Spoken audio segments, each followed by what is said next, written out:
বিসমিল্লাহির রহমানির রহিম। প্রিয় দেশবাসী, শিশু, কিশোর কিশোরী, তরুণ তরুণী, ছাত্রছাত্রী, বয়স্ক, বৃদ্ধ, নারী পুরুষ সবাইকে আমার সালাম জানাচ্ছি। আসসালামু আলাইকুম। আজ 5ই আগস্ট, জুলাই গণ অভ্যুত্থান দিবস। বাংলাদেশের ইতিহাসের এক অবিস্মরণীয় দিন। 1 বছর আগে এই দিনে জুলাই গণ অভ্যুত্থান পূর্ণতা পায়। দীর্ঘদিনের ফ্যাসিবাদী শাসন থেকে মুক্ত হয় প্রিয় স্বদেশ। গত বছরের জুনে আদালতের একটি রায়ে সরকারি চাকরিতে কোটা পুনর্বহাল হলে দেশের তরুণ শিক্ষার্থী সমাজ বিক্ষুব্ধ হয়ে ওঠে। তাদের এই ক্ষোভ দাবানলে পরিণত হয় স্বৈরাচারের তুচ্ছতাচ্ছিল্যে, দমন পীড়নে, নির্বিচারে গুলিবর্ষণ, নির্মম হত্যাযজ্ঞের কারণে। স্বৈরাচারী শাসকের নির্দেশে পরিচালিত হত্যাযজ্ঞের সামনে নির্ভীক চিত্তে দাঁড়িয়েছিল এদেশের ছাত্র, শ্রমিক, জনতা। তাদের সম্মুখভাগে ছিলেন আমাদের অদম্য নারীরা। দেশকে স্বৈরাচার মুক্ত করতে অকাতরে জীবন উৎসর্গ করেছেন তা। আজকের দিনে আমি জাতির সূর্য সন্তান জুলাই শহীদদের গভীর শ্রদ্ধার সঙ্গে স্মরণ করছি। জুলাইয়ে যারা আহত হয়েছেন, চিরতরে পঙ্গু হয়েছেন, দৃষ্টি হারিয়েছেন, জাতির পক্ষ থেকে আমি তাদের প্রতি শ্রদ্ধা ও কৃতজ্ঞতা জানাচ্ছি। প্রিয় দেশবাসী, গত 1 বছরে আমরা অনেক সংকট ও সম্ভাবনার মধ্য দিয়ে পার করেছি। অনেক ঘটনা, দুর্ঘটনা আমাদের গভীরভাবে বেদনাহত করেছে। সর্বশেষ মাইলস্টোন কলেজে বিমান বিধ্বস্ত হয়ে ঝরে গেছে আমাদের কোমলমতি শিশু সহ বেশ কিছু মানুষের প্রাণ। আগুনে পুড়ে আহত হয়েছেন অনেকেই। এই ঘটনা আমাদের সবাইকে শোকস্তব্ধ করে দিয়েছে। এই দুর্ঘটনায় নিহতদের আত্মার শান্তি কামনা করছি। যারা এখনো হাসপাতালে চিকিৎসাধীন তাদের দ্রুত আরোগ্য কামনা করছি। এই ভয়াবহ দুর্ঘটনার পর সিঙ্গাপুর, চীন, ভারত সহ কয়েকটি দেশের যে সকল চিকিৎসক এবং নার্স আহতদের সেবায় অক্লান্ত পরিশ্রম করেছেন তাদের প্রতি কৃতজ্ঞতা জানাচ্ছি। যারা রক্ত দিয়ে আহতদের পাশে দাঁড়িয়েছেন কৃতজ্ঞতা জানাচ্ছি তাদের প্রতি। প্রিয় দেশবাসী, জুলাই অভ্যুত্থানের পর আমরা অনেক দুর্গত অতিক্রম করে আসছি।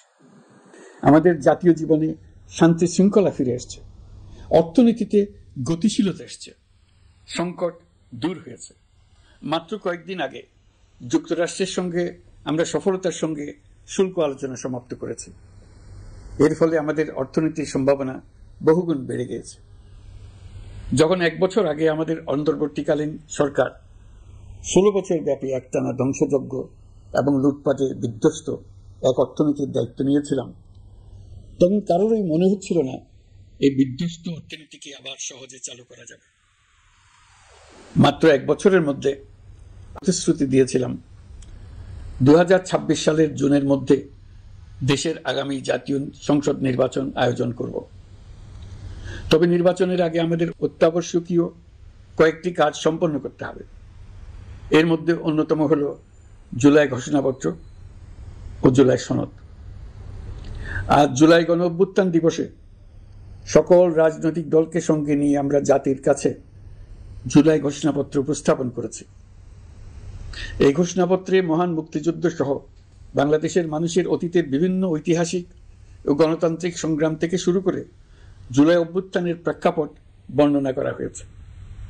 আমাদের 3টি দায়িত্ব ছিল: সংস্কার, বিচার ও নির্বাচন। জুলাই অভ্যুত্থানের ছাত্র, শ্রমিক, জনতা দেয়ালে দেয়ালে যে প্রত্যাশার কথা লিখে রেখেছিল তার অন্যতম ফোকাস ছিল রাষ্ট্র ব্যবস্থার গণতান্ত্রিক সংস্কার। সেই লক্ষ্যে আমরা বেশ কয়েকটি সংস্কার কমিশন গঠন করেছিলাম। তাদের মধ্যে প্রধান প্রধান সংস্কার কমিশনগুলো যে সুপারিশ পেশ করেছে সেগুলোর মধ্যে স্বল্প সময়ের মধ্যে আশু বাস্তবায়নযোগ্য বহু সংস্কার আমরা ইতিমধ্যে সম্পন্ন করেছি। এই সংস্কারগুলোর মাধ্যমে অর্থনৈতিক খাত, বিচার ব্যবস্থা ও জনপ্রশাসনে গতিশীলতা আসবে। স্বচ্ছতা ও জবাবদিহিতা বহুলাংশে বৃদ্ধি পাবে। দুর্নীতি, অনিয়ম ও হয়রানি হ্রাস পাবে। দীর্ঘমেয়াদী সংস্কার কাজ বাস্তবায়নের লক্ষ্যে আমরা জাতীয় ঐকমত্য কমিশন গঠন করেছিলাম। এই কমিশনে 30টিরও অধিক রাজনৈতিক দল ও জোট স্বতঃস্ফূর্তভাবে অংশগ্রহণ করেছে, তাদের মতামত দিয়েছে। প্রাথমিক পর্যায়ে ঐকমত্য কমিশন 166টি সুপারিশ নিয়ে 30টির বেশি রাজনৈতিক দলের সঙ্গে প্রায় 2 মাস ধরে দলগত ও জোটগতভাবে আলোচনা করেছিল। এই প্রক্রিয়ায় যেসব বিষয়ে রাজনৈতিক দলগুলোর মধ্যে ঐকমত্য প্রতিষ্ঠিত হয়েছিল সেগুলো বাদ দিয়ে কমিশনের পক্ষ থেকে 19টি মৌলিক সংস্কারের বিষয় চিহ্নিত করা হয়। দ্বিতীয় পর্যায়ে 23 দিন ধরে আলোচনা শেষে 19টি বিষয়ের বেশিরভাগ ক্ষেত্রেই ঐকমত্য প্রতিষ্ঠা করা সম্ভব হয়েছে, যদিও কয়েকটি ক্ষেত্রে কিছু কিছু রাজনৈতিক দলের নোট অফ ডিসেন্ট রয়েছে। সংস্কারের ক্ষেত্রে আমরা আমাদের লক্ষ্যে পৌঁছাতে পেরেছি। ঐকমত্য কমিশনের পরিচালনায় দেশের সকল রাজনৈতিক দল মিলে দীর্ঘদিন ধরে প্রতিনিয়ত আলাপ আলোচনার ভিত্তিতে জুলাই সনদ চূড়ান্ত হওয়ার পর্যায়ে এসছে। জুলাই সনদ একটি ঐতিহাসিক অর্জন। এটা শুধু আমাদের রাজনৈতিক ইতিহাসে নয়, বৃহত্তর পরিমণ্ডলের রাজনৈতিক ইতিহাসেও স্মরণীয় হয়ে থাকবে। দলিল তো স্মরণীয় হয়ে থাকবেই, এটা রচনার প্রক্রিয়াও স্মরণীয় হয়ে থাকবে। এই দলিল প্রণয়নের জন্য আমি সকল রাজনৈতিক দলের নেতৃবৃন্দকে এবং ঐকমত্য কমিশনের সদস্যবৃন্দকে, বিশেষ করে এই উদ্যোগের নেতৃত্ব দানকারী প্রফেসর আলী রিয়াজকে জাতির পক্ষ থেকে অশেষ কৃতজ্ঞতা ও ধন্যবাদ জানাচ্ছি। রাজনৈতিক দলের প্রতিনিধিরা অত্যন্ত সৌহার্দ্যপূর্ণ পরিবেশে আলোচনায় অংশ নিয়েছেন। মতপার্থক্য থাকা সত্ত্বেও সকল রাজনৈতিক দলের মধ্যে ঐকমত্য তৈরির চেষ্টা ছিল। আমরা আশা করছি এই ঐকমত্যের ভিত্তিতে অচিরে রাজনৈতিক দলগুলি জুলাই সনদে স্বাক্ষর করবে এবং এর বাস্তবায়নেও ঐকমত্যে পৌঁছাবে। জুলাই সনদ বাংলাদেশে সুষ্ঠুভাবে ক্ষমতা হস্তান্তর, জবাবদিহিমূলক রাষ্ট্রীয় প্রতিষ্ঠানগুলোর স্বাধীনতা ও সক্ষমতা, নাগরিক অধিকারের সত্যিকারের বাস্তবায়ন, রাষ্ট্রীয় সম্পদ ও সামর্থ্যের ব্যবস্থাপনা নিশ্চিত করবে। আমাদেরকে নিশ্চিত করতে হবে ভবিষ্যতের কোনো সরকারই যেন আর ফ্যাসিস্ট হয়ে উঠতে না পারে। রাষ্ট্রকে এমনভাবে মেরামত করতে হবে যাতে কখনো কোথাও ফ্যাসিবাদের লক্ষণ পাওয়া গেলেই সেটিকে যেন তাৎক্ষণিকভাবে সেখানেই নির্মূল করা যায়, আর যেন 16 বছরের জন্য অপেক্ষা করতে না হয়, বহু মানুষকে প্রাণ দিতে না হয়, আমাদের যেন আরেকটি গণ অভ্যুত্থানের প্রয়োজন না হয়। জুলাই আগস্টের মানবতা বিরোধী অপরাধ মামলায় বিচার কাজ দৃঢ়ভাবে এগিয়ে চলেছে। বিচারের আনুষ্ঠানিক শুনানি পর্বও শুরু হয়েছে। ইতিহাসের নির্মম হত্যাযজ্ঞে যারা জড়িত তাদের বিচার এদেশের মাটিতে হবেই। বিচার প্রক্রিয়া ও এর ফলাফল ক্রমান্বয়ে মানুষের কাছে প্রকাশিত হতে থাকবে। বিচারের পুরো প্রক্রিয়া দেশবাসীর কাছে স্বচ্ছ ও দৃশ্যমান রাখা হচ্ছে। এবার আমাদের সর্বশেষ দায়িত্ব পালনের পালা, নির্বাচন অনুষ্ঠান। আজ এই মহান দিবসে আপনাদের সামনে এই বক্তব্য রাখার পর থেকেই আমরা আমাদের সর্বশেষ এবং সবচাইতে গুরুত্বপূর্ণ অধ্যায়ে প্রবেশ করব। আমরা এবার একটা নির্বাচিত সরকারের কাছে দায়িত্ব হস্তান্তরের প্রক্রিয়া শুরু করব। অন্তর্বর্তী সরকারের পক্ষ থেকে আমি প্রধান নির্বাচন কমিশনারের কাছে চিঠি পাঠাবো যেন নির্বাচন কমিশন আগামী রমজানের আগে 2026 সালের ফেব্রুয়ারি মাসে জাতীয় নির্বাচন অনুষ্ঠানের আয়োজন করেন। আপনারা সকলেই দোয়া করবেন যেন সুন্দরভাবে নির্বাচন অনুষ্ঠান করে এদেশের সকল নাগরিক একটি নতুন বাংলাদেশ গড়ার কাজে সফলভাবে এগিয়ে যেতে পারে। আমরা সরকারের পক্ষ থেকে এই নির্বাচন যাতে সুষ্ঠু, শান্তিপূর্ণ এবং উৎসবমুখরভাবে সম্পন্ন করা যায় সেই জন্য সকল প্রকার সাহায্য সহযোগিতা প্রদান করব।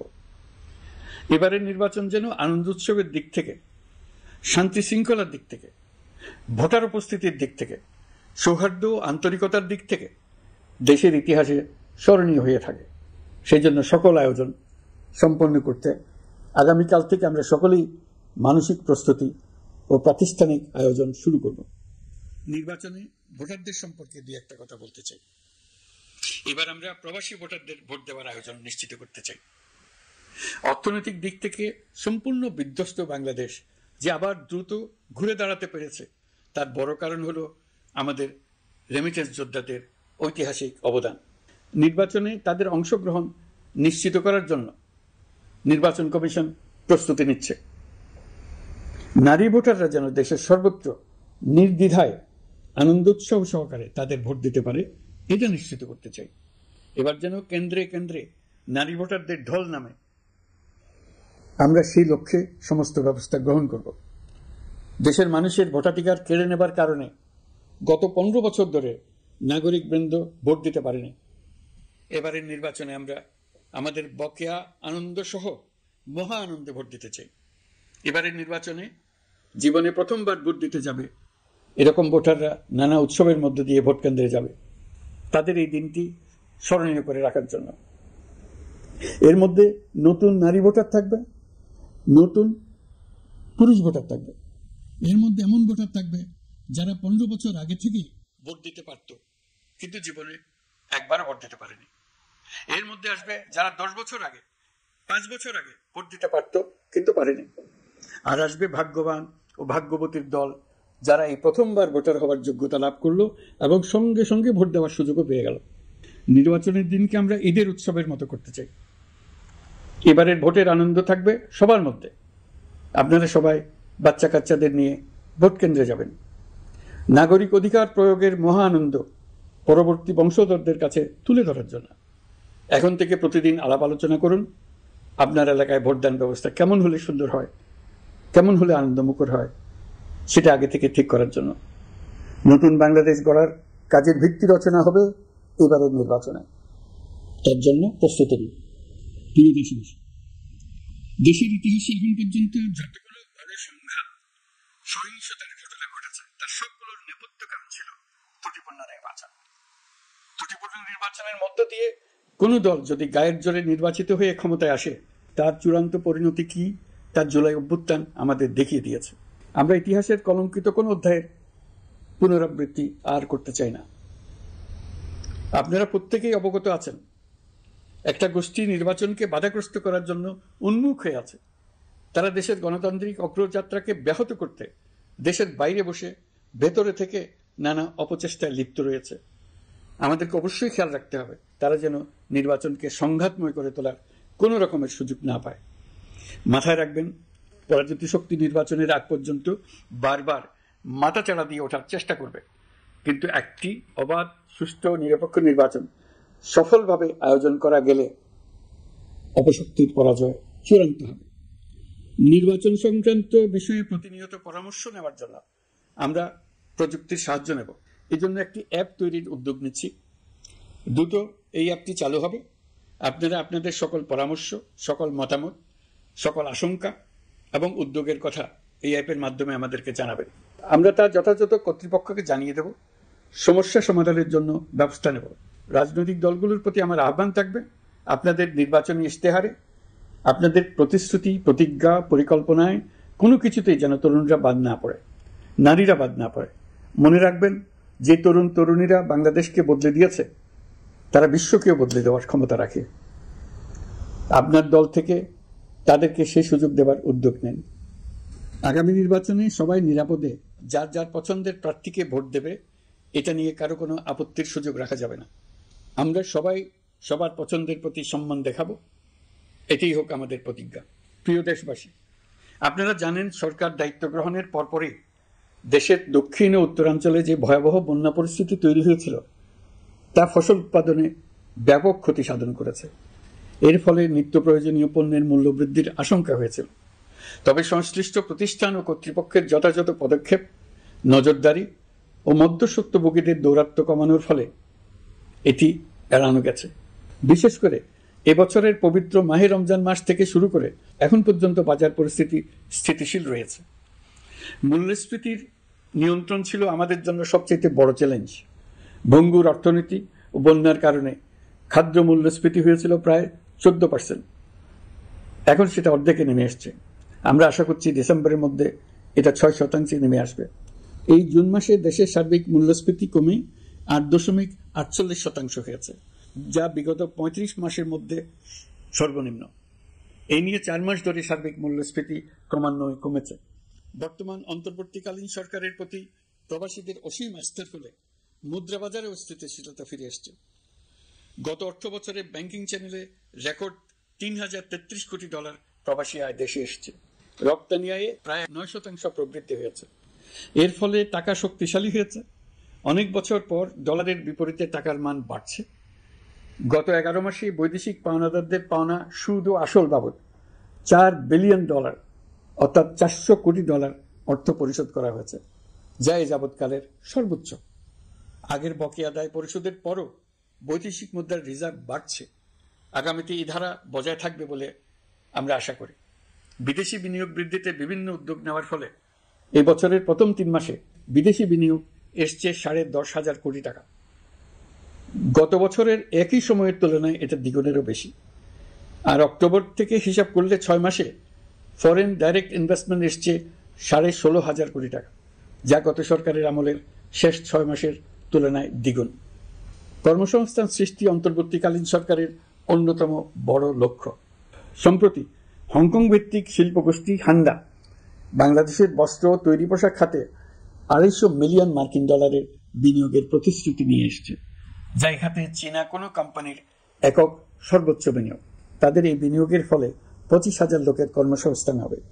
আমরা দৃঢ়ভাবে বিশ্বাস করি হান্ডার এই বিনিয়োগ আরও চীনা কোম্পানিকে এই দেশে বিনিয়োগের জন্য উৎসাহিত করবে।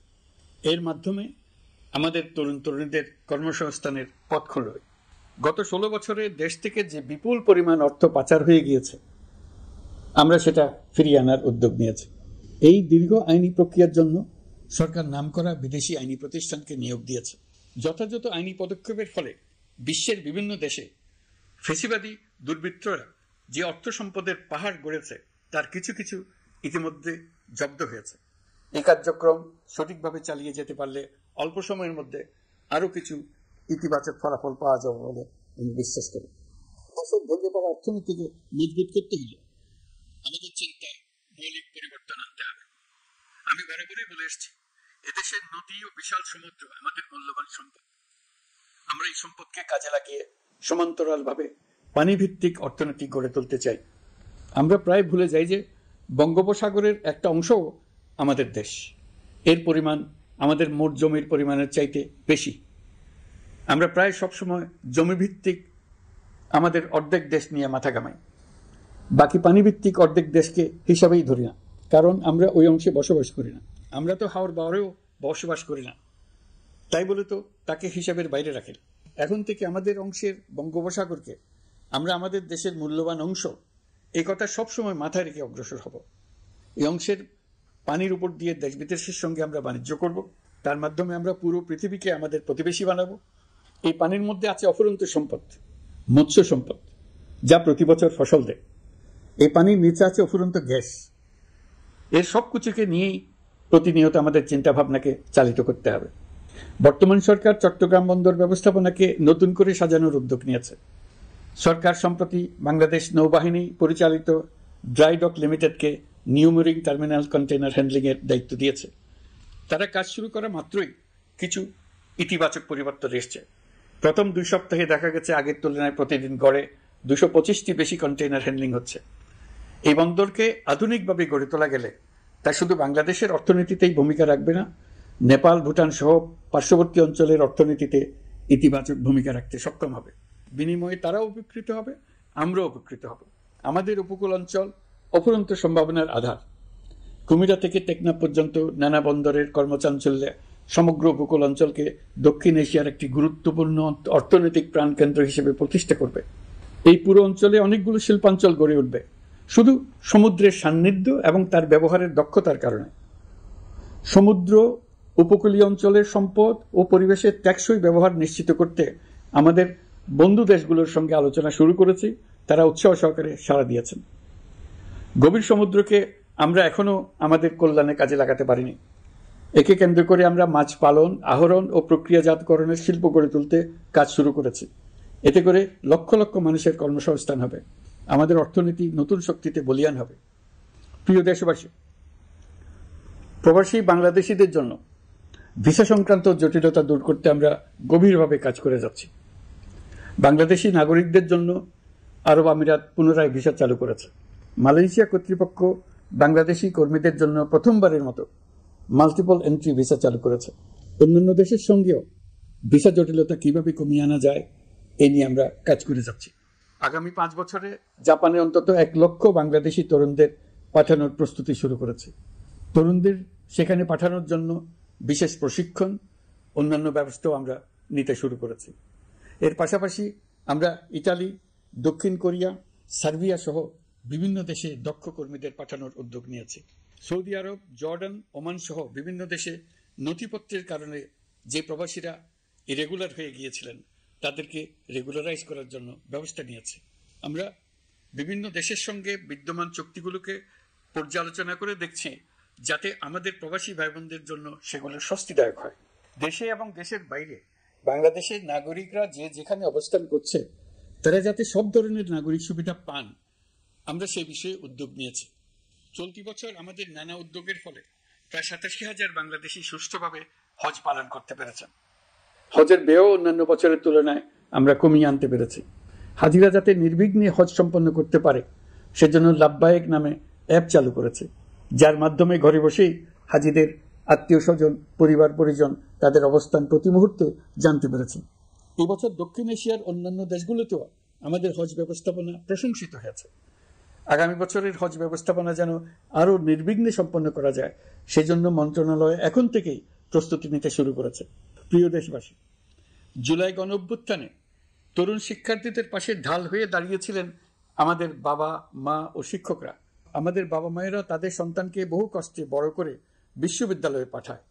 লেখাপড়া শেষ করে অনেক ছাত্র অসুস্থ হয়ে বের হয়। এর কারণ আবাসিক হলের নোংরা পরিবেশ, খাবারের নিম্নমান, তার উপর দলীয় সন্ত্রাসীদের দমন পীড়ন। বিশ্ববিদ্যালয়ে পড়াশোনার পরিবর্তে প্রতিদিন শিক্ষার্থীদের জোর করে রাজনৈতিক দলের প্রোগ্রামে নিয়ে যাওয়া হতো। প্রশাসন ও শিক্ষকরা সবই জানতেন, অথচ কেউ এটি থামাতে পারেননি, চেষ্টাও করেননি। কারণ শিক্ষকদের একটি বড় অংশ প্রমোশনের জন্য, সুবিধার জন্য দলীয় রাজনীতিতে জড়িত ছিলেন, নিপীড়কের ভূমিকা ছিলেন। প্রতিটি বিশ্ববিদ্যালয়ের আবাসিক হলগুলোতে দলীয় সন্ত্রাসীদের নিয়ন্ত্রণ আর অমানসিক নির্যাতন চলত। সেখানে গড়ে তোলা হয়েছিল টর্চার সেল। অন্তর্বর্তী সরকার প্রতিশ্রুতিবদ্ধ যে আমরা আর কখনো শিক্ষা প্রতিষ্ঠানগুলোকে এমন কোনো রাজনীতি দ্বারা কলুষিত হতে দেব না যা পড়াশোনার পরিবেশ নষ্ট করে, তরুণদের জীবন ধ্বংস করে। বাবা মায়েদের যেন সন্তানকে বিশ্ববিদ্যালয়ে পড়তে পাঠিয়ে আর কখনো শঙ্কায় থাকতে না হয়। বর্তমান সরকার দায়িত্ব গ্রহণের পরপরই শিক্ষা ব্যবস্থার উন্নতির জন্য ধারাবাহিকভাবে পরামর্শ কমিটির সঙ্গে বৈঠক করেছে, বিভিন্ন উদ্যোগ হাতে নিয়েছে। বিদ্যালয়গুলোতে শিক্ষার মান কিভাবে বাড়ানো যায় সে বিষয়ে বিভিন্ন উদ্যোগ নেওয়া হচ্ছে। সরকার কিছুদিন আগে সারা দেশের সরকারি প্রাথমিক বিদ্যালয়ে সব প্রধান শিক্ষকের বেতনের গ্রেড এক ধাপ বাড়িয়ে 10ম গ্রেড করার সিদ্ধান্ত নিয়েছে। এটি একটি যুগান্তকারী সিদ্ধান্ত। প্রাথমিক বিদ্যালয়গুলিতে শূন্য পদে 6,500 প্রধান শিক্ষক নিয়োগের প্রক্রিয়া চলছে। প্রাথমিকের পড়াশোনার পদ্ধতিগত পরিবর্তনের দিকেও আমরা মনোযোগ দিচ্ছি। সব স্কুলে ইন্টারনেট সংযোগ ও মাল্টিমিডিয়া শ্রেণীকক্ষ তৈরির নির্দেশ দেওয়া হয়েছে। পার্বত্য চট্টগ্রামে কমপক্ষে 100টি স্কুলে এবছরের মধ্যেই ই-লার্নিং চালু হবে।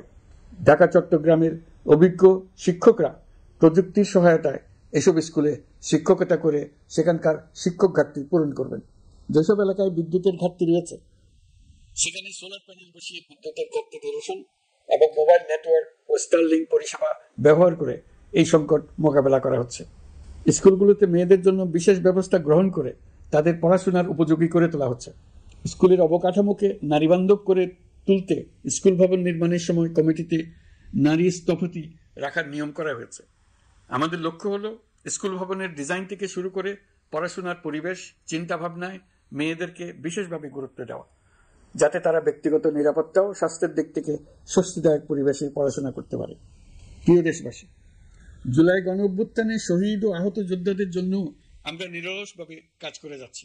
এখন পর্যন্ত 775টি শহীদ পরিবারকে প্রায় 100 কোটি টাকার সঞ্চয়পত্র ও মাসিক ভাতা বাবদ ব্যাংক চেক দেওয়া হয়েছে। অবশিষ্ট যারা আছেন তাদেরও কয়েকটি আইনগত বিষয় নিষ্পত্তি সাপেক্ষে সঞ্চয়পত্র দেওয়ার প্রক্রিয়া চলছে। এর পাশাপাশি আহত 13,800 জন জুলাই যোদ্ধাকে 3টি ক্যাটাগরিতে নগদ টাকা ও চেক বাবদ 153 কোটি 4 লাখ টাকা প্রদান করা হয়েছে। 78 জন অতি গুরুতর আহত জুলাই যোদ্ধাকে সিঙ্গাপুর, থাইল্যান্ড, তুরস্ক এবং রাশিয়ার উন্নত চিকিৎসার জন্য পাঠানো হয়েছে এবং চিকিৎসা ব্যয় বাবদ এ পর্যন্ত প্রায় 100 কোটি টাকা ব্যয় হয়েছে। আহতদের পুনর্বাসনের জন্য সরকারের সবকটি মন্ত্রণালয়ের সম্মিলিত প্রচেষ্টায় বিভিন্ন ধরনের উদ্যোগ নেওয়া হচ্ছে। ফ্যাসিবাদী সরকারের আমলে দেশের শহরে বন্দরে হাজারো প্রতিষ্ঠান, সড়ক, সেতু, সেনানিবাস, যুদ্ধজাহাজ, স্কুল, কলেজ, বিশ্ববিদ্যালয়ের নাম পরিবর্তন করে স্বৈরাচার তার নিজের এবং নিজের পরিবারের সদস্যদের নামে চালু করেছিল। আমরা সব নাম পরিবর্তন করে আগের নাম বা মানানসই নাম করে দিয়েছি। প্রিয় দেশবাসী, অন্তর্বর্তীকালীন সরকার এমন এক অবস্থায় দেশের দায়িত্বভার গ্রহণ করেছিল যখন প্রতিটি গণতান্ত্রিক প্রতিষ্ঠান, অফিস, আদালত বিধ্বস্ত অবস্থায় ছিল। আমাদের প্রথম এবং প্রাথমিক কাজ ছিল এই প্রতিষ্ঠানগুলো সংস্কার এবং পুনর্নির্মাণে হাত দেওয়া, আইন শৃঙ্খলা বাহিনী পুনর্গঠন, অর্থনীতি পুনরুদ্ধার, আইন আদালত, নির্বাচন কমিশন সহ যাবতীয় গণতান্ত্রিক প্রতিষ্ঠানকে সচল করা এবং নাগরিকদের নিকট দায়বদ্ধ করে তোলা। রক্তাক্ত জুলাই ছিল স্বৈরাচারের বিরুদ্ধে তরুণদের পুঞ্জীবিত ক্ষোভের বহিঃপ্রকাশ। 16 বছর ধরে সরকারের স্বৈরাচারী আচরণের বিরোধিতা করে যতগুলো আন্দোলন হয়েছে, প্রতিটিতেই দলীয় সন্ত্রাসীরা অস্ত্র হাতে আন্দোলনকারীদের আক্রমণ করেছে। প্রতিটি আন্দোলনকেই দমন করার জন্য দলীয় সন্ত্রাসীরা সর্বোচ্চ আঘাত করেছে, যেখানে আইনশৃঙ্খলা বাহিনীকেও অংশ নিতে নির্দেশ দেওয়া হয়েছে অথবা দাঁড়িয়ে দর্শকের ভূমিকায় থাকতে বলা হয়েছে।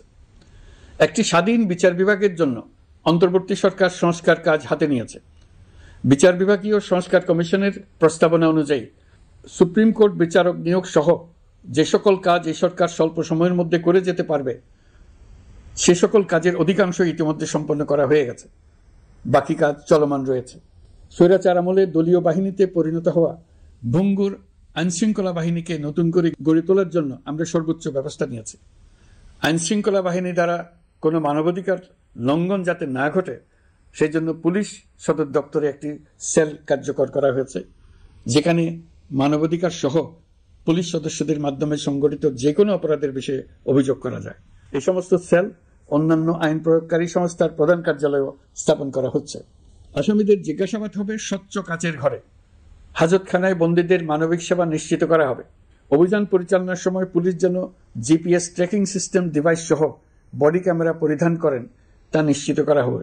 পুলিশ যেন আর কখনোই কোনো আন্দোলন দমনে প্রাণঘাতী অস্ত্র ব্যবহার করতে না পারে, সেই ব্যবস্থা নেওয়া হয়েছে। বেআইনি সমাবেশে বল প্রয়োগের ক্ষেত্রে জাতিসংঘের স্বীকৃত 5টি ধাপ অনুযায়ী পুলিশ সদস্যদের প্রশিক্ষণ দেওয়া হচ্ছে। সব মিলিয়ে স্বরাষ্ট্র মন্ত্রণালয়ের পুলিশ সংস্কার কমিশনের প্রস্তাব অনুযায়ী 16টি সংস্কার কাজ সম্পন্ন হয়েছে। আরও 43টি সংস্কার কাজ সমাপ্ত হওয়ার পথে। দেওয়ানি আইন, নারী ও শিশু নির্যাতন দমন আইন সহ বিভিন্ন আইনগত সংস্কার সম্পন্ন হয়েছে। সম্প্রতি সরকার ফৌজদারি কার্যবিধি সংশোধন অধ্যাদেশ 2025 অনুমোদন করেছে। এর ফলে এখন থেকে কোনো ব্যক্তিকে আটকের পর 12 ঘন্টার মধ্যে যত দ্রুত সম্ভব পরিবারকে জানাতে হবে। আটককৃত ব্যক্তিকে আইনজীবীর সঙ্গে সাক্ষাতের সুযোগ দিতে হবে। গ্রেপ্তারকৃত ব্যক্তি রিমান্ডের পর অসুস্থ বা আহত হলে তাকে ডাক্তার কর্তৃক পরীক্ষা করতে হবে এবং আঘাতের কারণ নিশ্চিত হতে হবে। তার প্রয়োজনীয় চিকিৎসা দিতে হবে। এক্ষেত্রে পুলিশের দায় থাকলে আইনি ব্যবস্থা নেওয়ার বিধান যুক্ত করা হয়েছে। এই আইনের ফলে গ্রেফতার ও আটক নিয়ে মানুষের হয়রানি অনেক কমে আসবে। পুলিশের জবাবদিহিতা বাড়বে এবং বিচারের কাজ দ্রুততর হবে। পুলিশ সংস্কার কমিশনের সুপারিশ ছিল, কোনো ব্যক্তি থানায় জিডি করতে গেলে অবশ্যই তা গ্রহণ করতে হবে। জিডি গ্রহণ করা ছাড়া থানা থেকে কোনো ব্যক্তিকে ফিরিয়ে দেওয়া যাবে না। এই সুপারিশের ভিত্তিতে সরকার সিদ্ধান্ত নিয়েছে দেশের সব থানায় অনলাইনে জিডি করা যাবে।